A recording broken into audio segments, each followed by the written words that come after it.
Good morning, everyone. Welcome to the stream. I think we're live. We're live and kicking. Indeed, we are. How are we all doing? Saturday morning. Didn't expect to be straight. Well, Saturday midday now. News dropped this morning. Welcome, everyone. Hope you're all well. Let's get OBS. Shut up. Hello, Mawil, Sebastian, Hayes, Max, Sean, Artichoke, Varun, Dwong, Carol, Maka, Jay, Morano, Razan, Keanu, Matthew, Luca, Vigorous, Sina, Char, Jay, or Shah, should I say, Pavel, Tails, Zuma, Jambi, Aryan, Krish, Ollie, Peter, Louis, Abtin, Gobson, Banny, Peter, Ivan, Lars, The Green 3. Welcome to the stream, everyone. Look, it was all but confirmed, wasn't it? Sky Sports Germany, or Sky Sport Germany, should I say, kind of leaked the news on Thursday, wasn't it? But it is official now. Oh. There we go. White screen. Haas F1 team has elected to terminate with immediate effect the title partnership of Uralkali. No surprise there. And the driver contract of Nikita Mazepin. As with the rest of the Formula 1 community, the team is shocked and saddened by the invasion of Ukraine and wishes for a swift and peaceful end to the conflict. Worst kept secret since Thursday. It was all but confirmed. We had one of the Haas sponsors.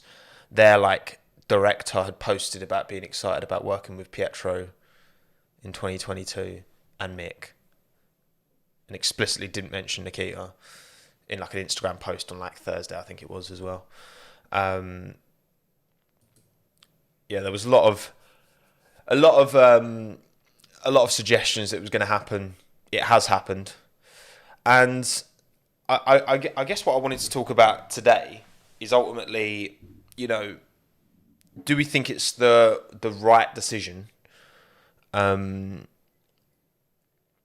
are the other options? Because look, it's been for the Haas F1 team since 2019. It's been quite the turbulent time, hasn't it? Obviously, 2019 was terrible on and off track. 2020 wasn't so bad, but their performances were nowhere near. Last year, there was a lot of beef between the teammates, between Mick and Nikita, and now we've got this whole situation that they've had to deal with as well, which that obviously in the grand scheme of things, sport powers into insignificance, but that doesn't mean people aren't affected. But yeah, so we're going to talk about it. It's all official today, and yeah. Also on this stream, I haven't got any super chats, but I have pinned a link. If you want to, rather than giving me money, especially as we're talking about something which is direct. It's a direct consequence of the invasion of Ukraine. So there's links to a few charities in the pinned comment on the live chat. There's also the same links in the description. So if you were going to give a super chat today, give it to one of them instead. And also, if you're watching this after the fact, I haven't got this monetized at all. So just give if you can.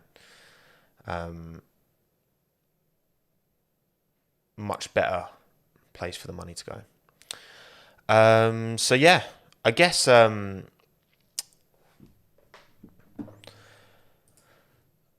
guess first and foremost, well, let's have a look at because Nikita put a statement out as well.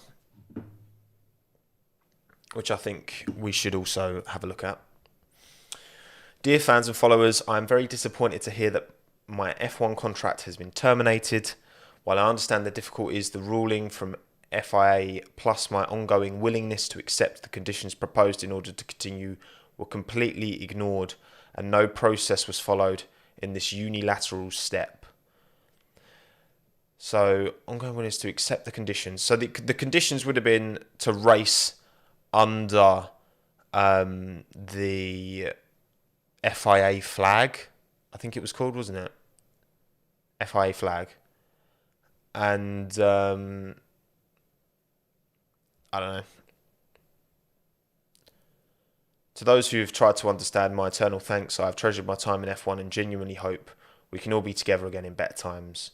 I will have more to say in the coming days, Nikita. There you go. So, that's his statement. And look, obviously, it's one of them where, because Nikita is the least liked F1 driver, okay, given, his route into the sport, his history, both on and off the track, the Grope incident last year, before the season even started, it makes it a lot, for sure. When it's a driver who's like not, if let's just say, for example, right, imagine who's the most universally liked driver that no one really dislikes. I'm not even going to chuck a name out there. Let's just imagine it's the most universally liked driver, okay? Most universally liked. No one's liked by everyone, okay? Ricardo, Seb, whoever, right? If it was them in this situation, so say they were Russian and say they were losing their seat, for sure there would be more sympathy, I think, to that individual. Because it's Nikita, it's very easy to... But also it's like, if we want to really try and look at this objectively and be like, is this the right decision that Haas are making? Like, morally, if it's morally the right decision, we have to kind of take... I think we have to take that kind of the baggage that comes with Nikita Mazepin and looking at Nikita Mazepin and analysing him as an F1 driver, as a human being. And I think we have to kind of take that away and be like, okay, if this was the most like loved driver in F1, would we still be feeling the same way about them losing their seat? And I think if we want to actually decide if it is the right or wrong decision. Now, obviously, his dad isn't just a billionaire business owner, okay? And we understand there's those additional links that Dmitry has to Putin. But ultimately, and I was thinking about this morning, because obviously the news drops, and I'm like, okay, I'm going to have to think about actually what I think about this, because this whole talk recently about Mazepin losing his seat, I haven't been like fully... It wasn't like one of them where I'm just immediately like, yes, that's the right decision, or yes, that. It was like, it's one of them where you kind of have to think a bit more about it, okay? Because obviously, and again, we've said this numerous times, obviously, on an individual basis, he's had no impact. He's had no... he's got nothing to do with what's going on as an individual human being. But at the same time, neither of the Russian people, who obviously are, suffering with the sanctions at the minute going on in Russia, neither of any other athletes, sports people, all the football teams that have been stopped, blah, blah, blah, right? But obviously the point of the sanctions is to put pressure on the Russian government and to kind of ostracize almost, to try and, have some kind of impact. Now, obviously, I think that when you sign, and look, you can look at it from the point of view of any sport, whether it's Formula One, whether it's football. When an athlete, okay, F1 drivers are athletes. When an athlete is signed to a team, they are bringing value. So if you're a football manager, if you're a team principal, you're signing someone based off value. So, for example, you could sign Oscar Piastri, and the value in Oscar Piastri is the potential. Now, he's not driven an F1. He's not been in a race before. So you're not signing him for experience. You're signing him for potential. You're signing him for, right, we think he's got the minerals, the raw sauce to grow and develop and turn into an incredible F1 driver in the future. Or you sign a driver for experience, and maybe you want a solid pair of hands. They're not necessarily the quickest driver in the world, but you want to help them to help with car development, blah, blah, blah, right? That's another reason to sign a driver. And you sometimes you have to choose between things. And some drivers you sign because of money, because it helps sustain the team, keep people employed. You know, it helps run the team. You've got some drivers who have multiple. So, for example, Sergio Perez brings a lot of money through sponsorship, through kind of Claro and Telmex and all that support he gets. But he's also got a lot of experience. And, you know, he's a safe pair of hands. He knows how to drive an F1 car very quickly, and he's a very, very good driver. So some drivers have one of these things. Some drivers have multiple, whatever. Now, when we look at Mazepin, in terms of the potential, in terms of, you know, you look at an Oscar Piastri, a Charles Leclerc, George Russell, when these drivers are signed, there's a lot of raw potential there. Is that potential there with Nikita? Objectively, no. Like, you look at his junior career, when Nick De Vries won in F2 in 2019, Nikita finished 18th with his teammate winning. And then in 2020, he finished... Where did he finish in 2020? Was it like 5th, 4th? Maybe 3rd? So not a terrible season, but there were multiple drivers. I mean, Eilert Schumacher was clear, well ahead. So that's not really a thing. Obviously, he's not experienced. He's had one season. And, yeah, it was 5th. And it was, for me, it's the worst rookie season we've seen in... Well, I did my 2017 to 2021 rookie seasons ranking, and his was plumb last. To be so convincingly beaten by your teammate, who is also a rookie, is not a good look. So you've got that. Again, obviously, to give as much benefit of the doubt, yes, there was talk about chassis being overweight. I didn't read the article, but I saw a headline suggesting that Dimitri considered pulling his funding because of Nikita's chassis overweight thing. Hang on, let me try and find the article. Uralkali chassis. I'm going to search that. There was a Race Fans article. Uralkali warned Haas it would pull sponsorship in row over Mazepin's car. As early as Spain. So very early doors last year. Internal row over Mazepin's car. Brand new. Oh, look, Squarespace. There you go. Love it. Warned the team he'd pull their back if they did not switch chassis. It's the same car. Now, look, obviously, what's the truth? I mean, it's hard to say for sure. You know, how much of it was a dodgy chassis for Mazepin, we will never know. But we can only go off what we've seen, and consistently over the course of the season, it wasn't like it was Ocon, for example, had a dodgy chassis for a few races, had some terrible results, changed the chassis, and his results picked up straight away. So that suggests that maybe that's actually not the real reason. We don't know. But what you can say is that Mazepin came into the sport in 2021, didn't prove really anything in terms of performance. He just didn't. That's just objectively true. So again, when we talk about the value that a driver brings to a team, you know, if your value, if the primary reason you're there is money, which, look, we would love the sport to be a meritocracy, but it isn't, and it's not going to be. Motorsport is expensive, not even just F1. Motorsport's expensive. You need money to get through. You need privilege in some way, shape or form, whether it is you've got rich parents whether it is you don't, but you graft and you have, it's a privilege in itself to have parents who will go above and beyond to support you doing go-karting. Like every single F1 driver has those privileges. Even a driver like Ocon, right, who came from super humble working class background. Parents were like, dad was a mechanic. They lived above the mechanic shop. But the privilege that he had was that the parents were prepared to sell everything and go on the road for 2 years to support his karting career. A lot of parents wouldn't be prepared to do that.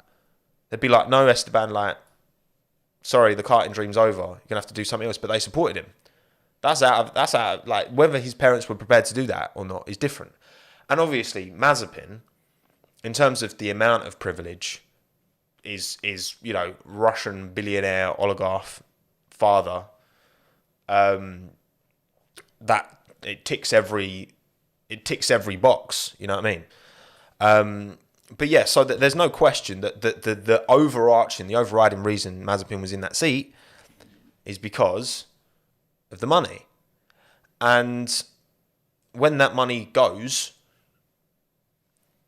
when that support goes, Uralkali, that was always going to be, that was always going to end. Not just because it's a Russian company, but because it's literally Putin's, as far as I'm aware, again, I would double check this for yourself. As far as I'm aware, he is like an advisory member on the board. The man who's orchestrating this invasion, which is insane. So, once that goes,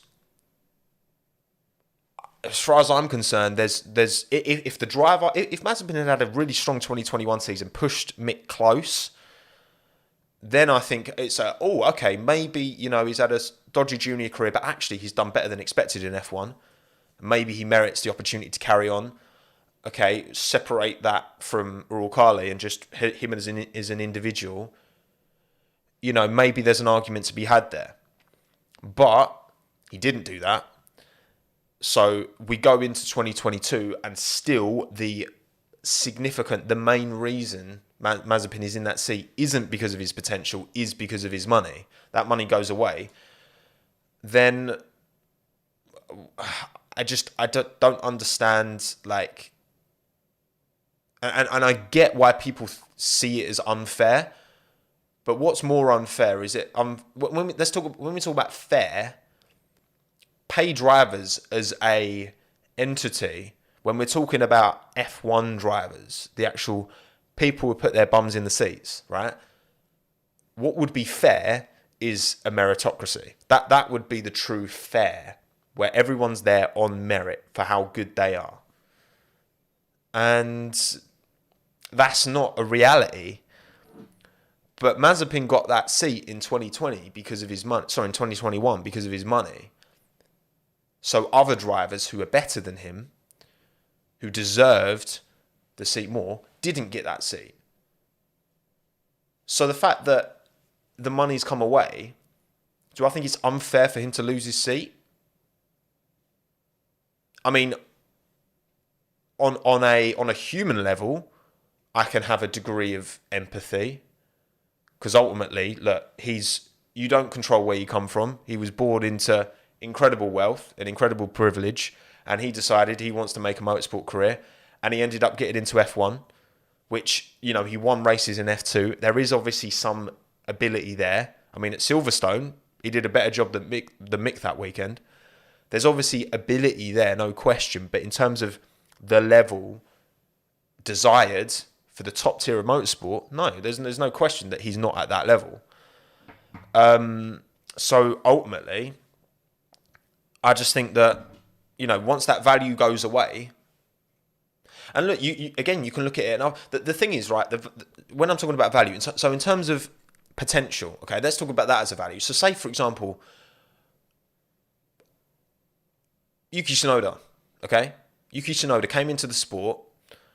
He'd made consecutive step-ups, did well in F2, didn't win F2, but did well, came third, like 1 point behind Ilott, so super close. Now, obviously, he got that AlphaTauri seat based on potential, but also based on, Honda backing, was a Honda athlete. There's that. So there's that value there as well. So to keep Honda sweet, to keep that relationship good, we'll offer Tsunoda a seat. Plus, also, he looks like he's got good ability, good raw talent, right? Now,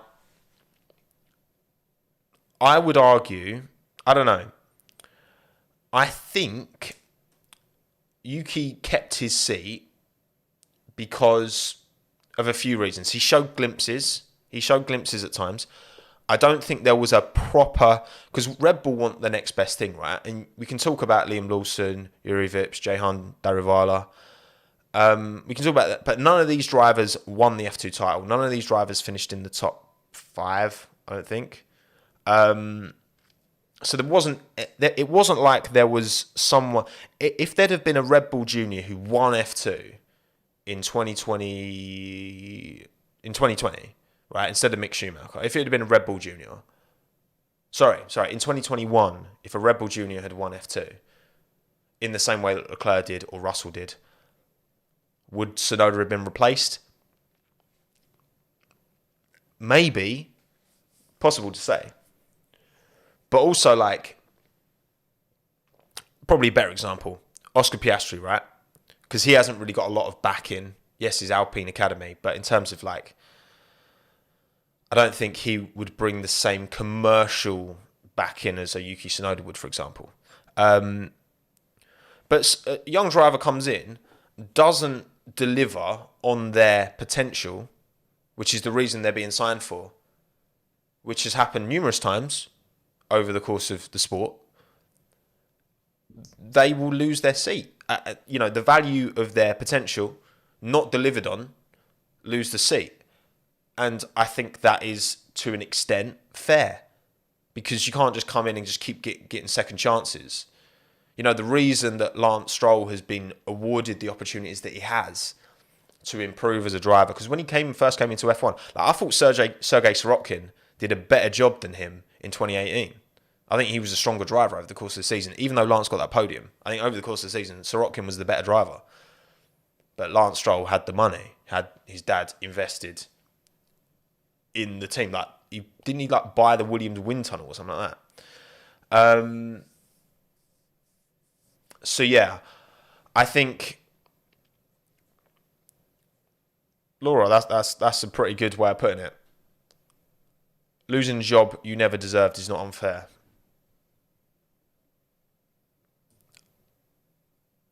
Because look, did he deserve it in the first place? No, you could argue that of countless drivers. But again, when that value proposition's taken away, when that goes away, look, other examples in terms of, there's not many, because the thing is with potential, it's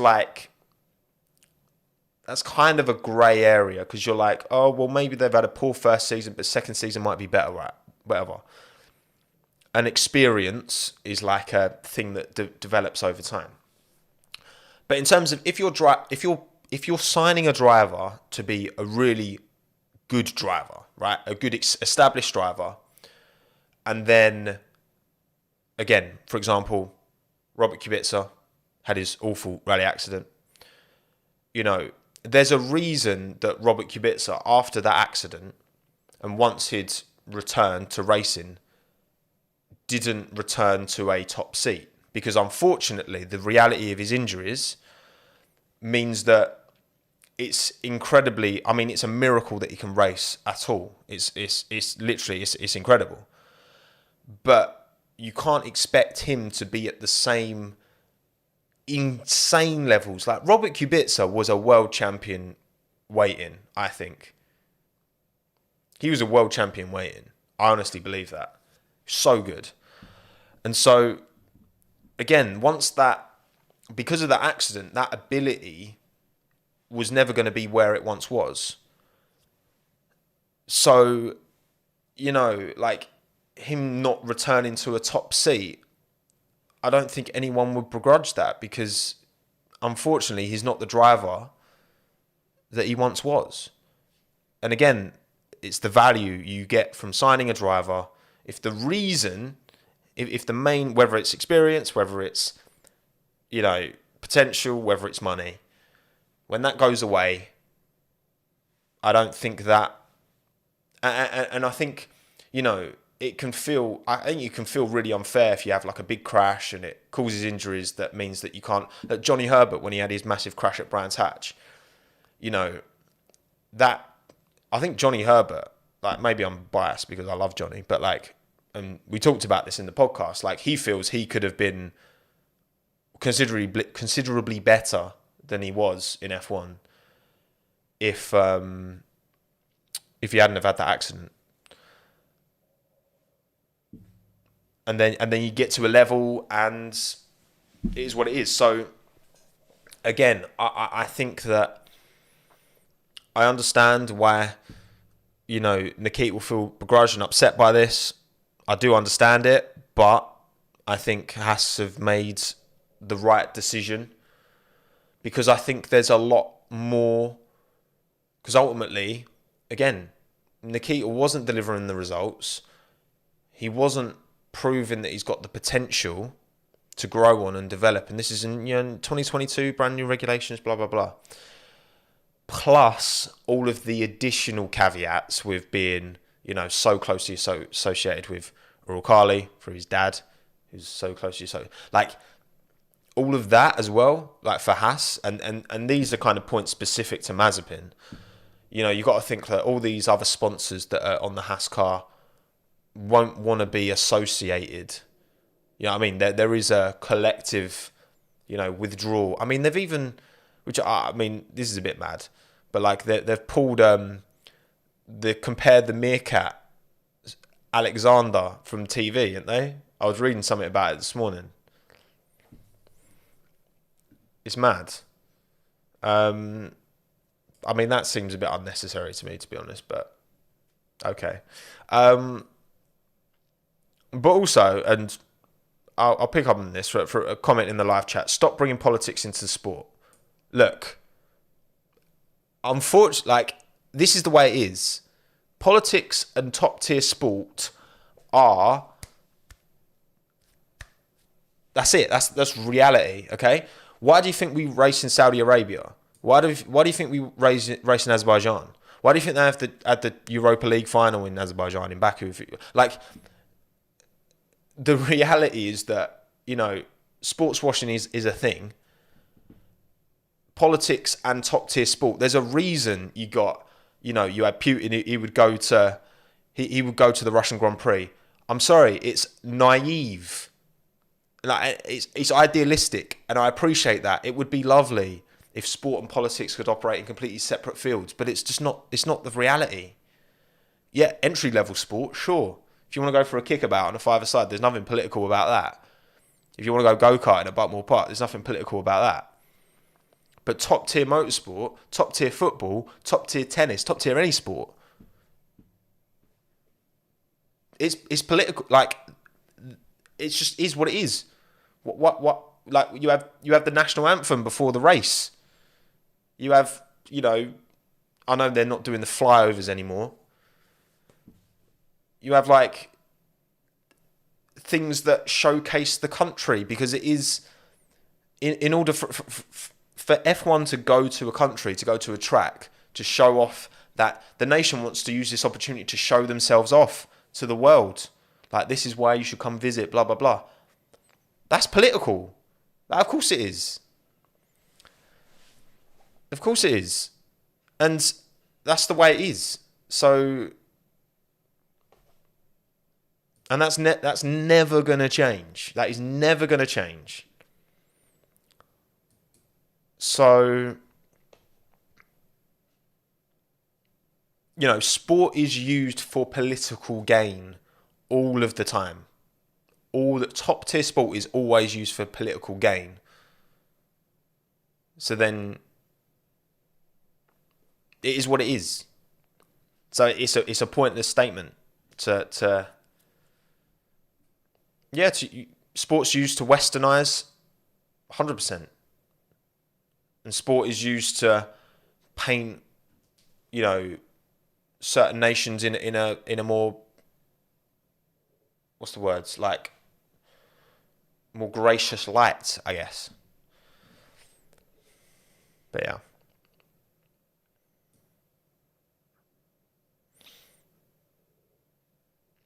with what reason we shouldn't race in the US though, Sava?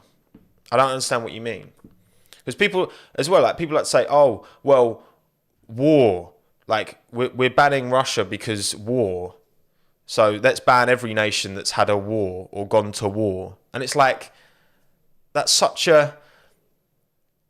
You're just oversimplifying such a complex... Like, I don't disagree that, you know, the US war in Iraq was wrong. I don't disagree that the US war in Afghanistan was wrong.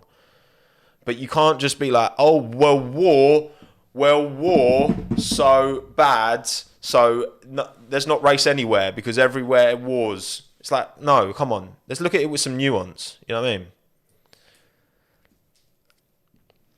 But that's just the way I feel. But yeah, so Mazepin's gone. I think Haas made... I think they made the right call. Because, again, the whole reason that driver was there wasn't because of experience, wasn't because of potential, wasn't because of ability on track, was because of money, and the money went. So they've got no obligation. Again, on a human level, I do have some empathy, some sympathy for whichever one's the correct one. I can never remember. For Mazepin on like an individual level, because ultimately he's lost his opportunity to continue racing in F1 because of situations outside of his control. But also, did he deserve that seat in the first place? No, his money bought him that seat, and that money's now gone. So, yeah, it's it's ultimately a situation that nobody wins from this, really. Like, it's a shit show for Haas. Mazepin's lost his seat. And I guess now we kind of discuss who is likely to take this on. Because obviously now they're going to have two cars. They've only got one driver. I think that the most likely, but because Gunter's already said... I mean, Gunter's already came out and actually said, right, that that Pietro Fittipaldi will be taking the seat, correct?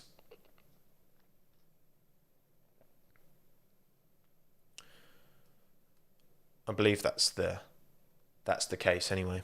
I want to actually have a look at Pietro's career up to this stage, because to be honest,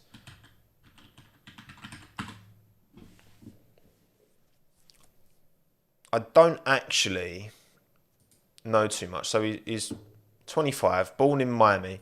Look, you got to remember he's kind of Brazilian American, but he was born in the US, and you know he will be as much an American racing driver as he will a Brazilian.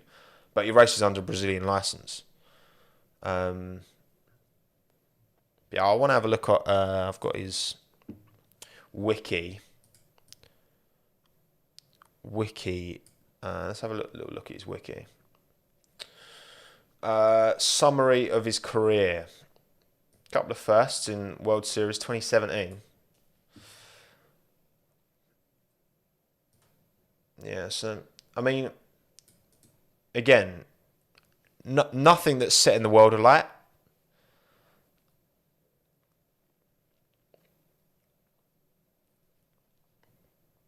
Because what I do anticipate is that, and look, obviously it will depend. When Fittipaldi jumps in the seat, I think this is inevitable. How much will he deliver relative to Mick? Because look, when you let's be real, right? Looking at Pietro's racing career compared to Callum Ilott or plenty of other junior drivers, Oscar Piastri, like he's not nowhere near really. Like, look at the overall summary. But obviously, as a short term, I think Pietro obviously makes sense, but I think long term, I don't think it would make sense to bring in to keep him long term unless he can really deliver. Because look, obviously he's raced what F3 Asian, he finished 5th. So was that 2019, 2020 F3 Asian. Oh look, Mazepin. And he finished behind Nikita, behind Jamie as well. Jack Doohan 2nd. Joey Alders. Any other names? Jake Hughes only raced it. Oh, the ladder. Being terrible.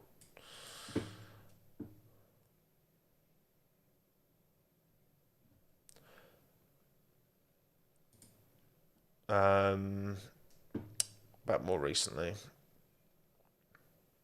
So he did a few races in Indy. But he's not had a proper... He's not done a full season since F3 Asian. So 2020. So last year he did. What races did he do last year? Where did he finish? Pietro Fittipaldi. Okay. Texas, 15th, 21st, and then 25th at Indy.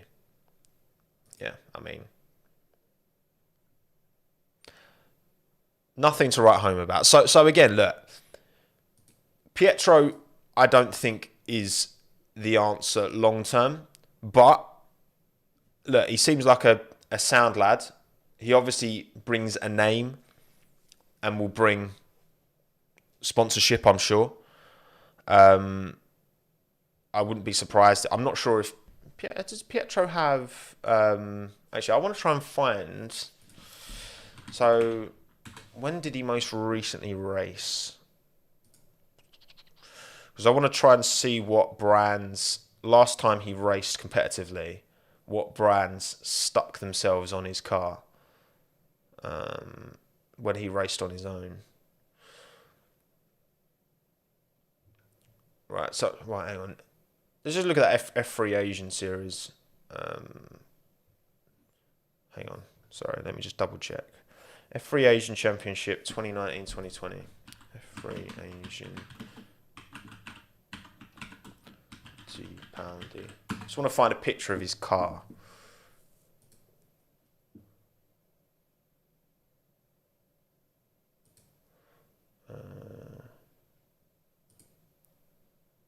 Come on, Google Images.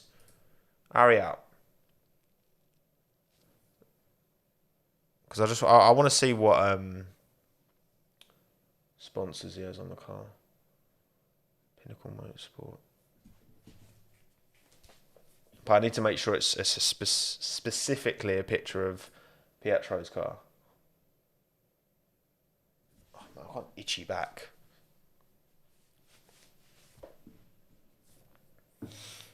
So right now, sorry to anyone who's hang on, this is annoying.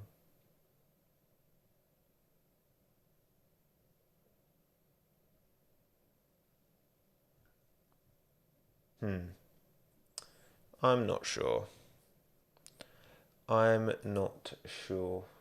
That's Jack Doohan. We need a picture of Pietro, man. Just show me a picture of Pietro in his car.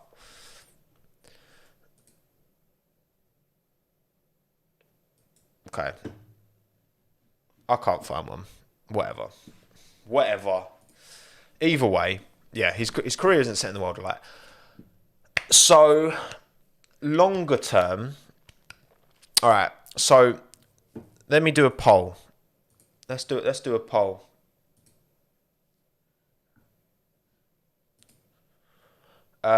So the drivers, I think I should put in the poll.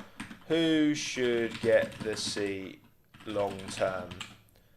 So Fittipaldi. Oh, I can't spell today. Hulkenberg.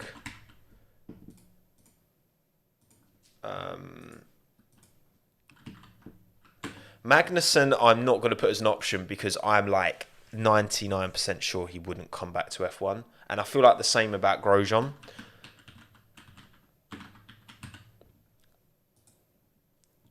What other names?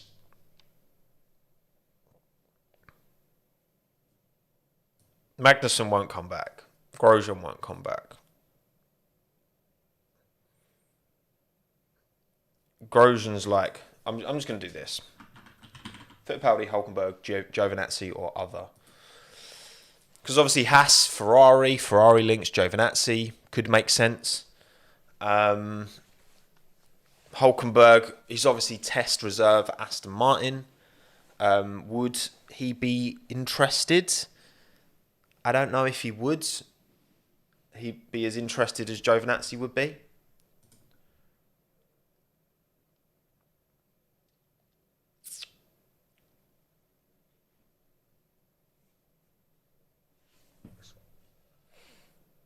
So Hulkenberg's top at the minute. Look, I'm sorry, right? I know people like to clown on Hulkenberg. Oh, he never got a podium. Like, when you look at the machinery he raced in for the majority of his F1 career, okay? Like, he was he's a very, very good F1 driver, okay? He might not have, he was unlucky, he was unfortunate. Like, yes, he made mistakes. He made mistakes at the times when... But it's like people clown and Russell for never getting to the points. It's just like, yeah, but he still went above and beyond in that Williams. Yes, he didn't get points in his first 2 seasons, but Jesus Christ, his performances... Or points.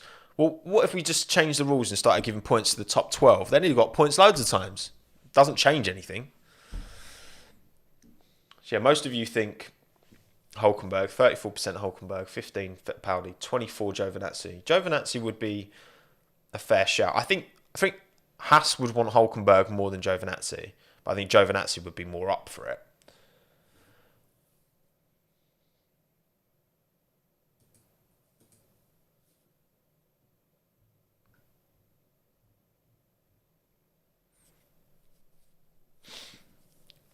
Okay, so I'm going to do another poll. So we've got Fittipaldi, Hulkenberg, Giovinazzi. 25% say other. So what other names should we put in? Piastri. So of the 25%, the 25% who should get the seat. So Piastri, Ilott, who else? I don't know if Schwartzman would be an option because of obviously the Russian... Because that's a whole separate issue, like the whole ability for Russian drivers to race. They won't be able to race Silverstone.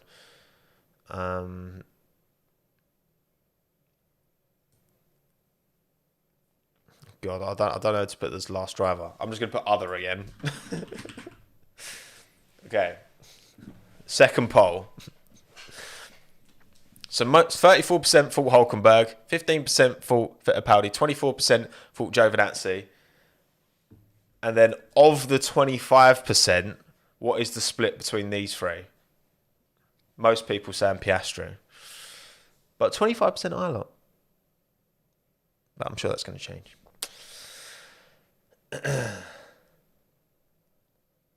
And another 14%. So what's 57% of 25? So like that 14% of you think Piastri then? I guess that makes sense. I guess. No, that doesn't really make sense because I'm polling everyone again. But anyway, whatever. It's not statistics aren't my forte. There you go. So yeah, we'll see. I think Piastri makes sense for the I'm sorry. I think Fittipaldi makes sense for the test. As for the season, I think a solid pair of hands in Hulkenberg. That's who I would go for if I was in charge.